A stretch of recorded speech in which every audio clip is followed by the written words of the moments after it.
Hi, Homeworthy. I'm Sarah. Welcome to my home in Virginia. Come on in.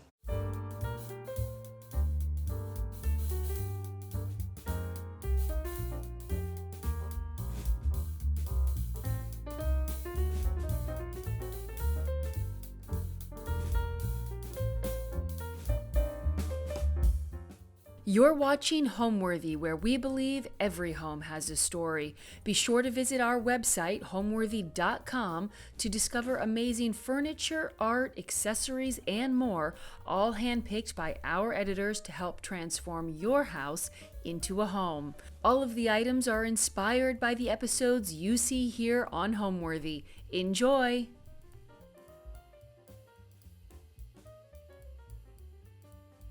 Hi there, I'm Sarah Wiley, and welcome to my house in Richmond, Virginia. We chose this house in a roundabout way. I've been married to my husband now for almost 11 years, and when we first got married, we lived in my house over in a different area of town. And it was perfect. I had 3 children, and the house had 4 bedrooms, one for each of my children, and one for me, but I was in a garage.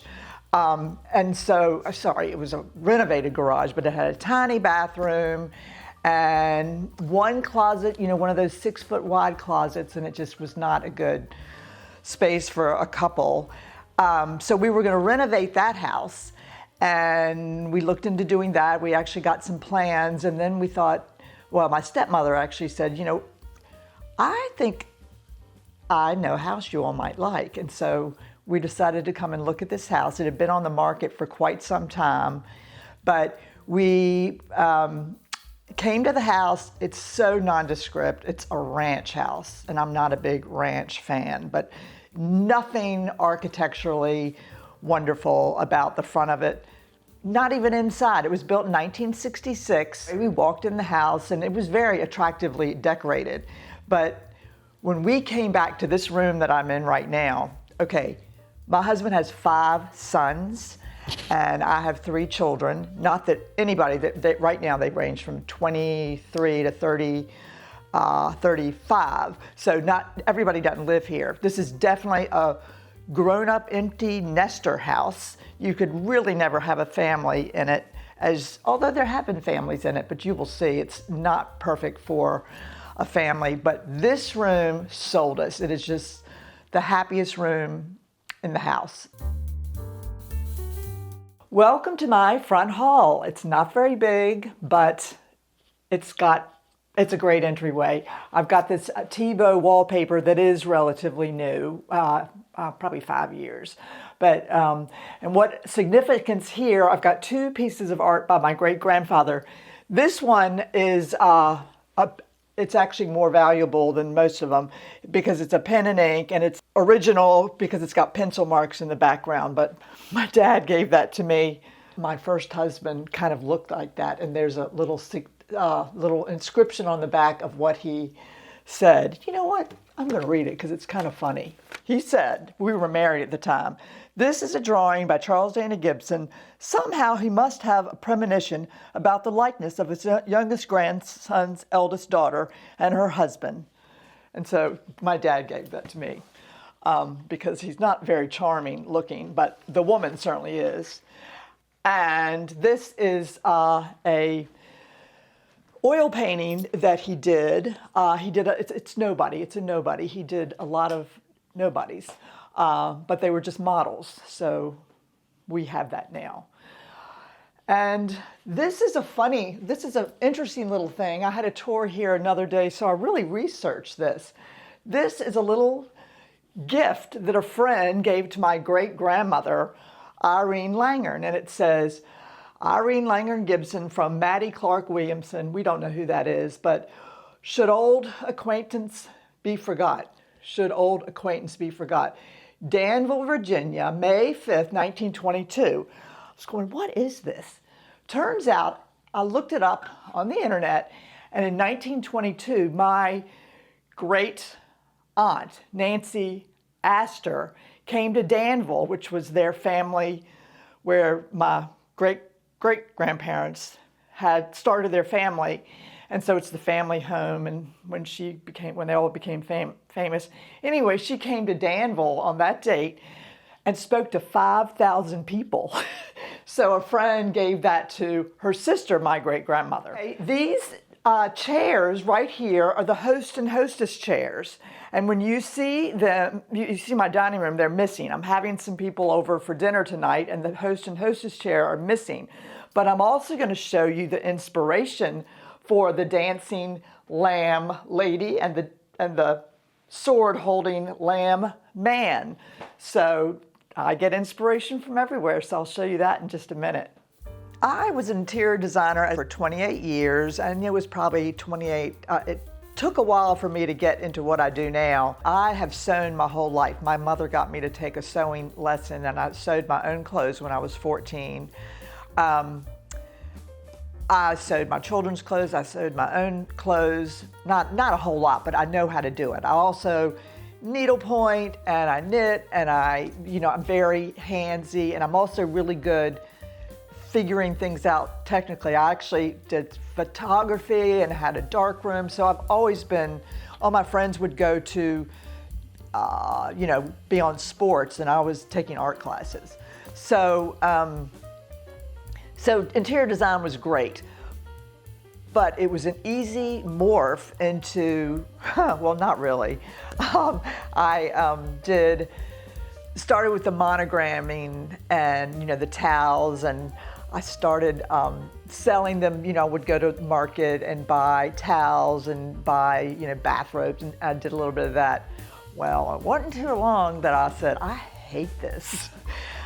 I love monograms, don't get me wrong, I think they're beautiful, but they are so precise, and you have to have everything lined up just perfectly square. I mean, who's ever seen a monogram that goes like that, or a whatever. So then I learned how to digitize, and digitizing is the art of drawing a design, and a lot of embroiderers buy designs like a little sailboat or a flower that they put on different things, or a letter, if you're doing a monogram. But I learned how to draw. See, the first things I started with were children's drawings, and the idea that instead of throwing art projects that they bring hundreds of home from school under the bed in a box, bring one or two out, I would digitize it and put it on a pillow. And so that's kind of how it started. And I do a lot of pillows with dogs, families, houses, and those are all sort of my commission pieces.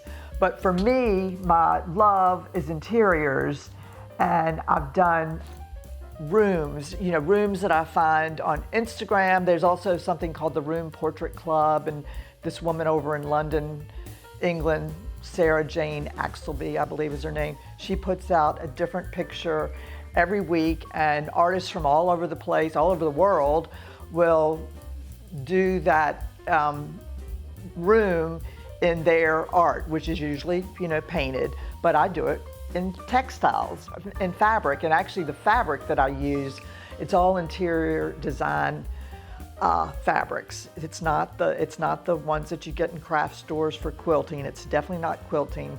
It's interior design fabrics, which for me is very distinguishable to other fabrics that you will see. Let's go to the dining room right here. All right, the first thing I want to show you, well, my dining room table is not always set like this, but I am going to have some friends over for dinner tonight. But these chairs I call memory chairs, and I did these such a long time ago, but they're still memories of ours, of a place that we used to stay. My husband went to St. Andrews.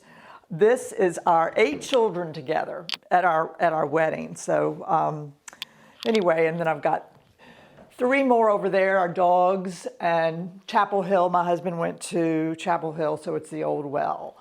And then, as I mentioned to you before, the inspiration for my host and hostess chairs are these 2 platters that I got for a wedding present, first wedding many years ago. I got into knitting animals recently, in the past year or so, and started. Anyway, Dot Pebbles is somebody who I found her on Instagram. Actually, my stepsister told me about them. And these are little knitted figurines that I did, little bunny rabbit. Made the pants and ordered another little Etsy shop for these precious little shoes. And then I've got a family of frogs here in the rowboat, out for a little stroll. And this is a fun little thing that I've got from my grandparents.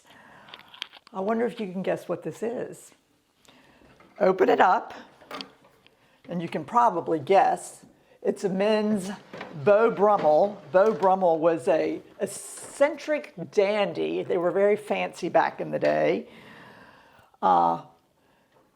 There wasn't plumbing, so they had to have their little bathroom. That's not going to stay, I don't think. But the pièce de résistance is the potty. How about that in my dining room?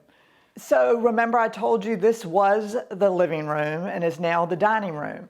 And so as all living rooms are, here we have a fireplace. One of these days I'm going to get logs, but we haven't gotten logs yet. But I did pick up this wonderful needlepoint English countryside house that I love. And this painting was my grandmother's. Okay, my grandmother, this is a different grandmother. This grandmother and grandfather lived across the street from where I am now, 2 doors down on the other side of the street. So a lot of things in my house came from there. This is a painting that she had by Russell Milo. He was a teacher at VCU for many years, and I have always loved just the light of that. It looks like it could have been painted today. It's very modern colors, but I like that. And my grandmother was a collector of different things, so these were hers as well from across the street. So when I put the wallpaper in the front hallway, I did this wallpaper as well. It's also made by Thibaut, and it's my colors, pink and orange and purples, and it's such a happy, warm color. And as I said, this room was dark. It was a dark living room. It's sort of a dark dining room, but dining rooms are kind of dark, used at nighttime anyway. So, but I needed to show you this, what I've also got from my grandmother, and that is this dining room table with miniature silver. It's a miniature dining room with chairs and miniature silver. William Myers made this, and I can tell you so much about him, but he made miniature silver originally for his wife and their house. And there was a New York Madison Avenue decorator who discovered him and decided she could make some money off of him. So she had a little shop on Madison Avenue and put these miniatures, some other miniatures I'm going to show you, but the miniatures were in her window. This is from what I read, a roving magazine guy from Harper's Bazaar came by, saw it, put it in the magazine, and people from all over the place came as collectors to purchase his silver. So they had a really good thing going on, and I've got more to show you, but later on he got a furniture maker to make miniature furniture and said, this is really wonderful. I've got a whole dining room table set here. She put it in the window, and a movie queen, that's what it says in this thing that I read, a movie queen came by, saw it. He said it'd be much too expensive for anybody to get. She purchased the whole thing and put it in her dining room for her Christmas table. So I got this collection from my grandmother, who got it from her mother, who got it from a friend, but I've got quite an extensive collection, you will see, and I just cherish it. So I've set the table for 8 of us tonight, and I picked up Trader Joe's flowers and made these arrangements, and I was kind of pleased with them. Last month I was in Cashiers, North Carolina, And these candlesticks right here are made in Hollands, and it's called, I believe, stick candle. And they come in all different colors. These are not very natural. A lot of them are brown, but these are candles that look like sticks. I got the napkins in Provence when we were there last year, my husband and I. These purple, wonderful purple, were my grandmother's from across the street. Love those. Picked up the green ones at Anthropology on sale. So that was a fun find. I said I'm the shoemaker's child. I don't try not to spend too much money. And then, of course, the wedding china Wedgwood Bianca that was from my first marriage. And Ronald Reagan had this on the presidential yacht, which I always thought was a fun story. So, and I still love those colors. I collected these, I think I've got a set of 12. These are from Turkey. And we were at a Turkish store, Turkish where the guy made them. But I picked out every single one. I've got bowls too. And I love the blue and white. I'm not really a blue and white person, but I did like the blue and white. And so I've got those. I'm also one that mixes a lot of things. These were my grandmother's, my dad's mom, and some of them are sort of faded. These are Royal Dalton, and I've got some more in the other room, and they are Charles Dana Gibson drawings that have been made onto the plates. And I've got a funny story about that. I think I've got about 12 now, but my dad gave me a couple, and I was on eBay and I found some, and I found 3, and I ordered them and they came broken. So anyway, I ended up getting the money back, but I kept the broken ones in a top closet, knowing someday I was going to use them. So I'm going to show you later on what I've used them for. But that's for in a little while. So when we came to this house, there really wasn't a whole lot that had to be done. I will say I've painted every room but one, and I've wallpapered. The biggest thing that we did, which is the favorite thing that I did, is I swapped out the living room and the dining room. And you will see our kitchen is tiny, and we now live in the room that used to be the dining room. And I could go on, but the living room, which is the room right there, it's kind of dark. It's now the dining room. It's kind of dark. And so I'd gotten rid of a lot of furniture when we moved here, and I ended up going out to Pier 1 and buying these 4, fake indoor-outdoor wicker chairs and put them in there, thinking, oh, I'll have girls over here and we'll sit right here in this little room. Well, I don't think we ever used it, so I don't know what got in my brain to swap them, but that's one of the favorite things I did for this house. All right, let's go to the sitting room. Oh, and this little Pippa loves to be with me all the time. Here we are in the sitting room, one of the spots they always like to sit. This is where we live. It's right off the kitchen, which you'll see in a little bit. I've got a portrait of my daughter, by Jonette Egley. These are some works that I have done, small rooms. Here's another one right here. And I haven't even mentioned my sister is Dana Gibson of Dana Gibson Design, and she makes toll and designs fabric for Stroheim and Rome. And we're just a very artistic family. Right here, I've got, this is a family portrait from the 1970s that I did. It was one of the first people that I did, and it was featured in Country Living magazine, which was kind of neat. And I had all kinds of orders for family portraits back then. Something neat that I have right here as well are these salesman samples. Back in the day, before you would walk into a store, I guess, salesmen would go around and show miniature pieces of furniture. And these belonged to my grandmother, who was across the street. And this one's really fun. This is not exactly, but pretty much the way it was when she had it. and she collected, I don't know if she collected, but she has all kinds of old stamps that are in here. And I've had fun using some of them to mail out on letters to my friends or thank you notes or what have you. And then she did this back in 1969. She put it's the first man on the moon. And she sent these all to herself with our names on them. And I guess she thought maybe someday we'd frame them or something. Haven't, but I just love this little piece right here. A little Chippendale desk. As far as pattern, I have no rules when I use my different patterns.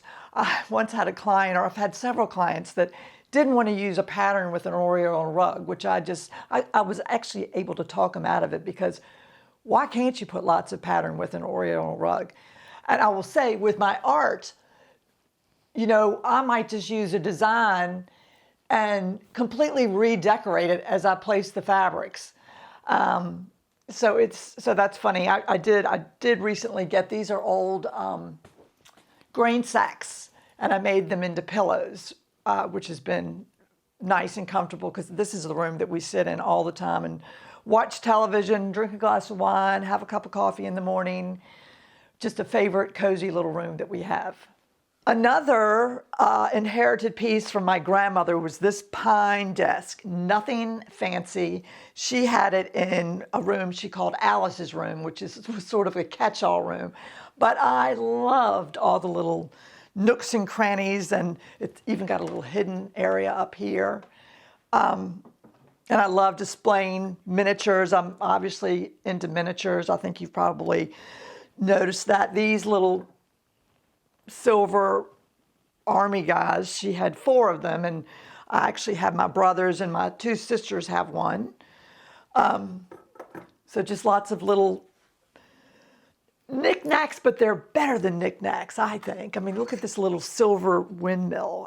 That just super cute to me.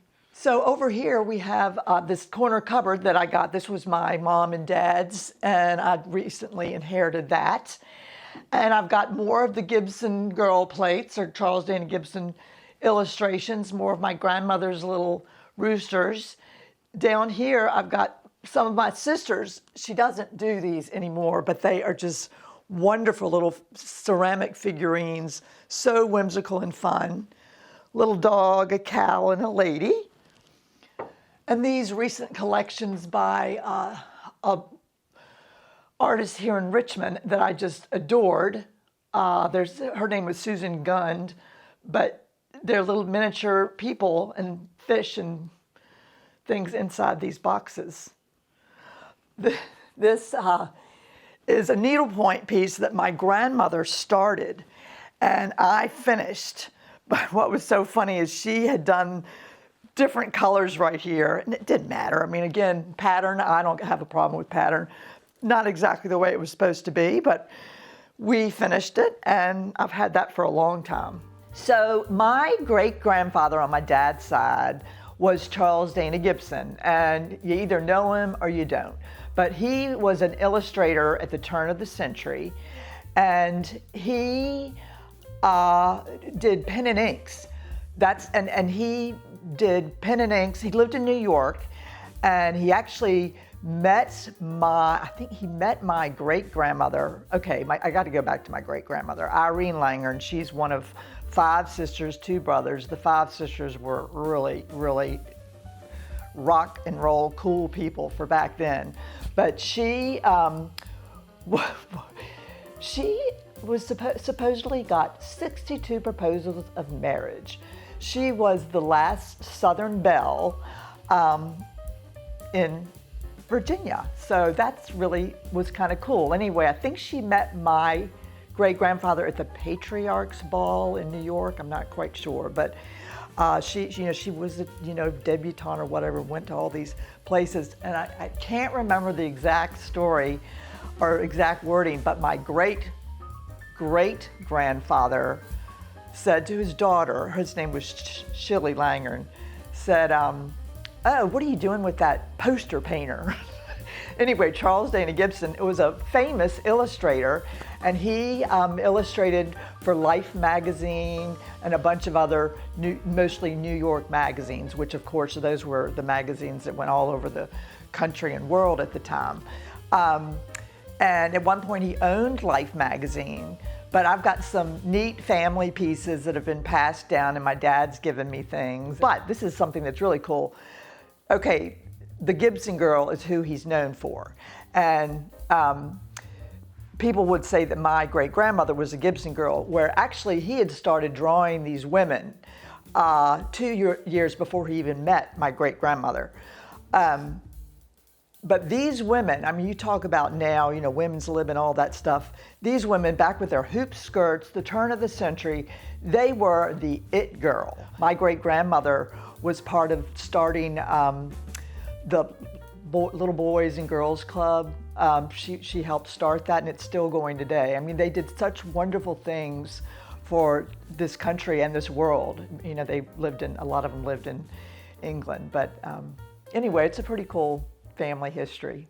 Okay, let me show you my tiny kitchen that's off the tiny sitting room. Well, here we are in my teeny tiny kitchen, but it is all I need. I'm not that big a cook. If I want to cook, I can cook. I didn't do anything to this room when we got it. I liked the quarry tile. I did put this Mary McDonald, it's a grass cloth wallpaper, which you buy by the yard, not by the roll, but by the yard. So I got, and you had to buy a minimum of 10 yards, and I bought 10 yards and we made it work. And so I've had fun collecting these Italian paper mache trays that I put on there. So most nights when we have dinner, I'll go pick up something at the local Stella's or the Yellow Umbrella, put it in a casserole and warm it up. I feel like it always tastes better warmed up in the oven versus the microwave. So that's my way of cooking. I might prepare a little salad. I've got, I mean, you know, this is the greatest kitchen, and I really had nothing to do with it. I did replace this, but you know, the cutting board's there. Little decorative things around here. Coffee maker in the morning. What else do you need? The other day, my garden club had a wreath making workshop, and I was envisioning making this wonderful wreath for my front door. And we got there, and there were these tiny little round things about like this, but we each got to make our own wreath. It was so much fun and so therapeutic. I had such a great time. And so you did all the greens, and then she had all kinds of natural materials, including these dehydrated oranges that I would wire or hot glue gun in, and I'm quite thrilled with it. And evidently, it can last for a long time as it turns brown and just naturalizes. So, and my friend the other day asked me, well, what are you going to do when you cook? And I said, Allison, I don't cook that much, so it'll be fine. So I was in New York at John Darien's shop, which I love to go in. He has a whole collection of Aster de la Viette, and I know I'm not saying that right, but not often do I put flowers in it. But for this occasion, I thought I'll put flowers in it. But it actually looks really pretty just sitting there by itself in my little window of orchids. And I like orchids, and I'm able to get them to grow back. This is a perfect window, but notice this little orchid right here. This is a new shoot coming up. Waiting for these. Those are here for another month or so, but love my little orchids in my window. So I want to take you to our family room, which is the room that sold us, where we started, but I want to show you a few things along the way. We have a lot of family portraits. My mom was a painter, but this is kind of neat, and I forget about it. But this is a letter from Winston Churchill to my grandfather, 10 Downing Street, October 3rd, 1940. Dear Mr. Gibson, it's a very formal letter, but anyway, very many thanks for your letter. It was indeed kind of you to write something, Winston Churchill. So, got that hanging right here. And family portraits. My husband and his father are both pediatricians, and they had a little magazine article. This is a little piece that I did of Charles Dana Gibson and my grandfather. He had come up to Connecticut, where my grandfather was on the Yale rowing team, and so I guess he came up to see one of his regattas. So here's my great-grandfather Charles Dana Gibson and my grandfather Langren Gibson shaking hands. Coming down here, I've got some portraits of my children that I've done through the years. They're rather old, but I do like them. My mom is an artist as well, and I've got some of her paintings right here. My sister, full of talents, did this portrait of me. I was 8 months pregnant with my son, but you would never know that. I remember exactly where I was sitting. And then Charles Dana Gibson did this painting right here. And again, he did the paintings when he was older. Illustrating was what he did for a living, but later on he did these, I think, fabulous oil paintings that are still as important today as I think they were back then, and just as modern, or not modern, but work fine in a 2023 house. Here's an illustration that he did, and you'll love my little wet bar. No, it's not a wet bar, my little dry bar. And I've got a Charles Dana Gibson wallpaper that I found from York of the Gibson girls with red lipstick. And through this back little hallway, I've got some fun little things. These dolls right here, I went through a little period of making dolls. And my friend, I amazed myself that I would do this. I made the faces, I made the heads, sewed all the clothes, knitted the sweater, made these. I made the body out of wire and wrapped it with quilting batting, and then made, this is an Osborne in little white fabric. I remember I had made the whole darn body and clothes. This one too, and I've got more up in the attic. My grandmother was a sculptor as well as, I didn't show you some things in there, darn it all, but she did this of me, this little bust of me when I was a little girl. And I love this painted Italian piece of furniture, nothing fine, but I do like it.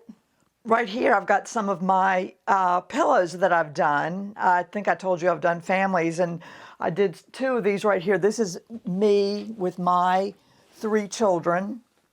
And then this is my husband with his 5 boys at this one's wedding.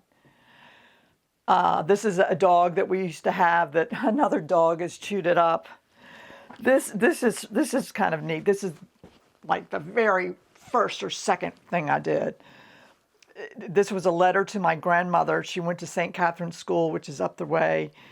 All that was written was Miss Sarah Tanner, St. Catherine's School, Richmond, Virginia, West Hampton, and it made it. It got to her. That's all you had to do back then. So I thought that was a neat memory. This is, let me take this and show you. This is that 1970s portrait that I told you about that I made and was featured in Country Living magazine. Black and white photo of the family. Here I am, I think I was 10, 1972. That was my baby sister's christening. This house is a culmination of all my former houses. I love this house. It's a house, I hate to say this, but it's more, as far as aesthetic, it's more my house and my husband's house. And I think he'd be okay with me saying that. He's the science guy, I'm the art guy. Art woman, but it's all, everybody's going to all this, I'm looking around as I speak, but people, I see so many houses now that are just modern and no brown furniture and, white and cream and taupe and all that. And this house, to me, is so warm. It's filled with family treasures. And I bought some things, but it's really just a culmination of my 61 years. So it just makes me happy. It's very warm. I would say my house is I don't like the word eclectic, but it's eclectic. I mean, no, nothing you can say about it. It's a collection of me, my family, me and my family. So it's all different ages. So it's eclectic. And here we are in the room that sold us. We just love this room. It's big, it's got beautiful, I mean, for not very architecturally important house, this room has got great eaves, and we just really enjoy it. This piece was what I was looking for so many years. And it's from an antique dealer up in Hot Springs. Had this in a shop and I just fell in love with it. And a woman on Park Avenue had it, and she displayed those little Chinese, I'm not quite sure what they are, but little mud figures. But for me, they were perfect for my William Myers silver that I got from my grandmother.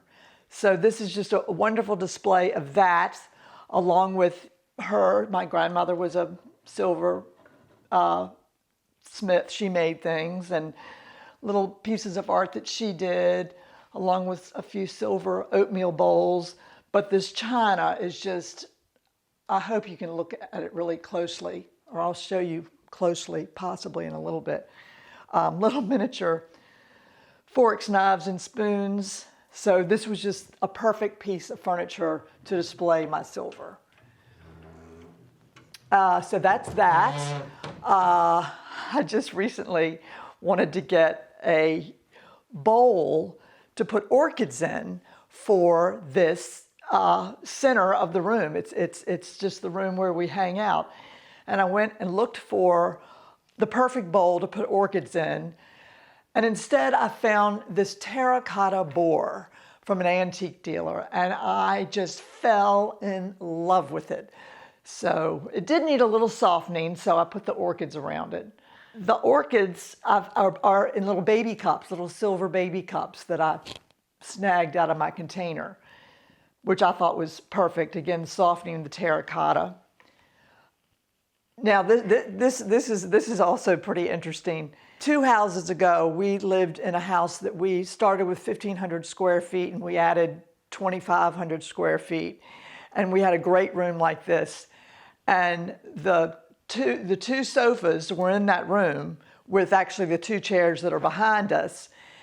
And it was nice, I liked it, but for a room to make sense, it's much better to have the TV and the fireplace at the same end of the room. In that original house, we had the fireplace and the TV at opposite sides of the room, and it made it very difficult. So when we moved to this house, this furniture is 1994 is when I got it. And so that's pretty old, and I think this is just the first slipcover I made, so it's lasted pretty well. But I mean, this is when I used to tell people, if you're going to use a room, you need to put a television in it. That's awful to say, but we do spend so much time watching television, along with all the productive things that we like to do. But having them both at the same end has been wonderful. I have not purchased that much for my house, but when I do see things I like, I get them. And I used to have several, but I'm down to just this one wonderful bird cage that's got a little painted and patina.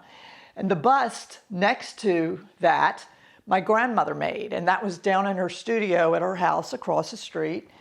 And also the Remington Bronco Buster, that was my grandmother's. I do like to point out things like this. You can spend so much money on your house, but there are also things that you can do that don't cost that much. Those 2 lamps over there are from Home Goods. This lamp right here that I've had people say, where in the world did you get this? This is from Pier 1. So you don't have to necessarily spend a lot of money to make a house look lived in and look good. Meet Pippa and Sophie. This is where they hang out almost all day long, and they are our pride and joy. We love them so much. And to be honest, I often have a cover on the sofas because, as you can imagine, these little terriers, they're Cairn Terriers, they are outside digging in the wall and getting dirt on their paws all the time. So this is a special treat that they get to be on top of there without the cover. Everybody loves their dogs, and that's one of the most popular item I do. And I had to do pillows for mine, and I've got my Pippa pillow and my Sophie pillow. I love that I got my grandfather's oar that was in my dad's house for many years. As I said, he was on the crew at Yale, and this was evidently a big regatta, I think they called them. Yale versus Harvard. L. Gibson, number 5. Time, Yale 2041, Harvard 44, Harvard won. Oops. But anyway, it's neat to have that old oar right there. Hand-me-down from my grandmother, this wonderful watercolor of the mountains. Who knows where they are? This is a replica of my great-grandmother, Charles Dana Gibson. I think it's just a print, but I think it's very pretty. This is one of the first things I did when I was doing the digitizing of the learning to digitize. And this was the house I grew up on 3 Chop. It's a little faded, but that was the first house I did. This home is such a comfortable home for my husband and I, or when we have a whole group of people over, whether it's intimate friends. Actually, tonight I'm having 8 friends over for dinner, and we'll be in the dining room. We've had a really big party. Not that I throw a lot of parties, but the house has a wonderful work about it, and everybody does not hang out in the kitchen like most houses, and you will see why. The reason is the kitchen is the tiniest room in the house. But we've got a wonderful little garden over here. So it's nothing grand about this house, but I can sit in any part of this house, and whether I'm reading a book or answering an email, and it's just a comfortable house. I want to show you a little neat thing about this room is that we have a secret garden, and I've really had fun getting it going. Come here and see it. So here's a little secret garden, very small, you can see, and it's a shade garden for the most part. And I've had a good time getting little things to grow back here. I will say last spring we had a little open garden club of Virginia does a home tour, and I planted 200 tulips all throughout here. They came up 3 weeks early, so I had to pull every single one of them out and replant it. So it's kind of a mess now as everything's going away, but it's such a great little space with, again, collections. The trumpet player was my mother's. She purchased that in Maine many years ago. These crazy things right here, I think they're from the 1970s, were in my grandparents' down the road front hallway, and I had them all wrapped up in paper, and I pulled them out for that tour. So they're just kind of funky little things to hang on a cinder block wall. But just little angels and different things. I just love this little secret space. I get inspiration everywhere. Instagram is full of wonderful houses, rooms, all that kind of thing. Magazines, shelter magazines. I'll tell you, I have done Bloomsbury, which is a house over in England. It's actually the Bloomsbury Group. The name of the house was Charleston. That's something I've been really inspired by. Duncan Grant and Vanessa, anyway, they were all painters, and they lived in this house, and they did this wonderful painting all over the walls, the woodworks, and I just love that. And I've actually replicated those designs into fabric. Another great person I'm inspired by is Kit Kemp, and Kit Kemp is an English interior designer, and she and her husband own the Ferndale hotels, and they're mainly in London, or I should say England, but there are two, and I think there's a third one, yeah, coming in Tribeca in New York. And she has the most wonderful, she collects craft, and she represents, well, not represents, in her hotels, she's got crafts of all kinds all over her hotels. Every single bedroom is different, every single living room, and they're just beautiful. And I didn't know it, but I saw a kitchen on her feed, Kim Design Thread, and it was a wonderful kitchen. It had these fabulous lanterns hanging from the ceiling and just colorful. I think what had happened is these cabinets had just been painted. So bright colors, oranges and blues, and I thought this is wonderful. So I did that, and I recreated it as a piece of textile, and turns out it was hers, and I shared it, and they reached out to me, and they ended up doing a Meet the Maker design thread. I'm sorry, I think it's just called Meet the Maker, and they featured my art, which was kind of fun. She's definitely a big inspiration to me. So Kit Kemp and Charleston House. Let's head back inside. I told you this is not the best family house, and one of the reasons for that is the bedroom is right in the middle of the house. Come see my bedroom. It's really nothing special, but it is nice. We've got a wonderful view of the backyard. I've got family paintings here that are just special to me. My mom did this. It's a copy of a water lily. She did these little paintings from photographs similar to what I do. They're paintings of little memories of me with my two girls, and this was at my graduation. I won't show you much of my bathroom, but let me point out, I do occasionally do little monograms still when I have to. I don't like, this is a W for us, so I did that for our bathroom. I picked up these chairs from Anthropology, well, off the internet. I ordered those recently because they're embroidery, and I thought they were fun, great colors. These are, of course, my pillows. They're somewhat old that are in there. Another Charles Dana Gibson right here of just unknown person, model, I should say. And my mom painted this watercolor right there. This is my grandmother and my youngest daughter by, oh God, I'm blanking, Barbara Sullivan, who's a great Richmond portrait painter. And then a place that we go up in Hot Springs, that's just a wonderful mountain scene that I did, and I really don't do many landscapes, which is why it's in my bedroom. You may have noticed I have a lot of lamps in this room. I don't like ceiling lamps, and we love the fan, and we have the adjustable mattresses so we can lay in bed and read at night and in the morning and look outside. It's just a very cozy room to spend time in. No TV. Don't like TVs in my bedroom.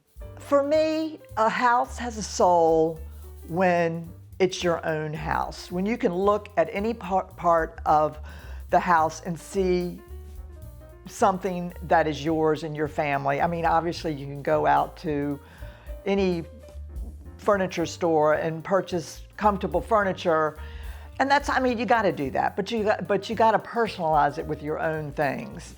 The warmth of family items and family books, I mean, things like that warm your house up to make it your own. All right, let's go to my studio. Come on. We're going to the studio, but we love this little area with the fire pit. We have lovely times here. Oh, I told you that the Charles Dana Gibson plates came and they were broken. And so I have used them as a decorative feature around this pot. So I knew I'd find some place to have them. This is the Good Fairy a good fairy. She was across the street at my grandmother's. My grandmother had a little wading pool, and the good fairy was there. And I don't know if you know much about fairies, but fairies are neither male or female. And so if you look at this fairy, from this side it's a little boy, and from the front and the other side it's a little girl. So you can also see this from the bedroom, and I love looking at her every morning. And in the spring and summer, it's very pretty back here. It's not at all now, but let's go on up to my studio. Here we are in my studio. It's not very big, but I got a lot of stuff in here. I'm kind of a fabric hoarder, but if you look around, it's pretty organized. This is my machine. It's the third embroidery machine I've gotten. This is a piece I'm working on right now. I've got one section that needs to be done. It's all done in parts, but I kind of cleaned it up knowing you all would come. There's always more things to be snipped off. As you know, working with fabric, it frays a lot. It frays a lot. So this is Lyford Club, the Lyford Club down in the Bahamas. I wonder if I was really attracted to the brown walls with the white palm trees. I can't remember the name of the designer that just redid it. I should know that, but I will post that on Instagram and you will be able to see that. So this is where I spend a good part of the day. I love what I do. I just have such a good time creating and making, and again, it's just brought my whole life together, from interior design to sewing to figuring things out, and I just have had a really good time with it. There really is organization in this chaos. It's pretty much color-coded somewhat. It gets messed up some, but if you look, it's color-coded. It's also sorted by sizes, these all being the biggest. These are all tiny, not tiny, but typical memo samples that you use for interior design. Well, that's been cut, but I work with some pieces that are this small to pieces that are a little bit larger, and they all have the tags on them. Not that that matters, but we have, these are definitely memo samples that are, a lot are donated to me. They're all outdated, but it doesn't matter to me. I'm just going for the color. My color is like paint, but I get the color from the fabric. Right there, the name of my interior design business was Sally Smith Limited, and I got that sign made, and I have just kind of kept that there just as a memory of where I came from. My last name was Smith at one point, and Sally is a nickname for Sarah. My daughter that came, she's 8 years old now, but she's much younger than the business. Her name is Sally Smith, so that was kind of funny. But my husband and I, on our honeymoon, went to see a play called Me and My Gal in England, and the lead person was Sally Smith, and so I always liked that name. Home for me is walking in the door and having my little dogs run up to me and flip over for a belly rub, and then I can go sit in my room, plop my feet up at the end of the day, and enjoy a glass of wine with my husband. Thanks for watching. Go to homeworthy.com for exclusive content and shopping guides.